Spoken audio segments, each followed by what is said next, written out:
Taking you now to the Middle East, Yemen's Houthi rebels claim they are behind the attack on a Norwegian tanker headed toward Israel. The Iran-backed group says it struck the ship on Monday night as it passed through a strait separating East Africa and Yemen. The Houthis have said they will target any vessel sailing toward Israel in a show of support for Hamas. Now, meanwhile, the United Nations will resume an emergency session today on humanitarian crisis that's happening in Gaza. More than 2 million Palestinians who have been driven from their homes say they are without food and they are without refuge. Also this morning, the IDF says they destroyed several rocket launch sites in northern Gaza.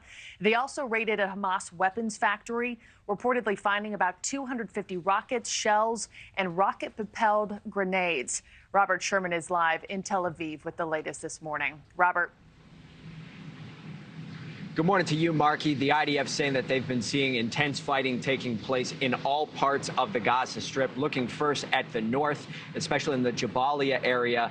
The Israeli Defense Ministry says that they believe Hamas is on the verge of collapsing in that region, where the IDF says they've made some advances there.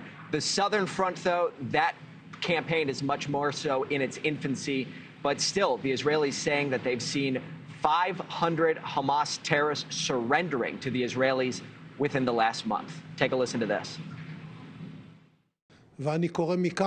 And I call from here to all those battalions, to the terrorists, to their commanders, and to the battalion commanders. Surrender. If you surrender, you can save your lives. If not, your fate is sealed. To the terrorist at the opening of the tunnel, there is no alternative. He can choose one of two, to unconditionally surrender or die. In Gaza, the death toll now standing at 18,000, according to the Gaza Health Ministry. As the UN warns of a decaying humanitarian situation, some people there say they don't have access to food or water despite aid trucks coming in. Over 100 hostages are estimated to still be held inside of Gaza, some of them taken from Kibbutz Be'eri, one of the epicenters of the attack. Our NewsNation crew allowed inside, where the stench of the dead is still impossible to miss 2 months later. In this particular settlement, you had about 1,200 people there living before October 7th, but over 100 were killed or taken hostage. This wasn't military versus military. This was the militants of Hamas, they call themselves, which we know they're a terror organization, that went about murdering in such brutal, inhumane, innocent, peace-seeking civilians who were just here living their lives. We're walking the streets of the kibbutz. You see the destruction. How can this be justifiable?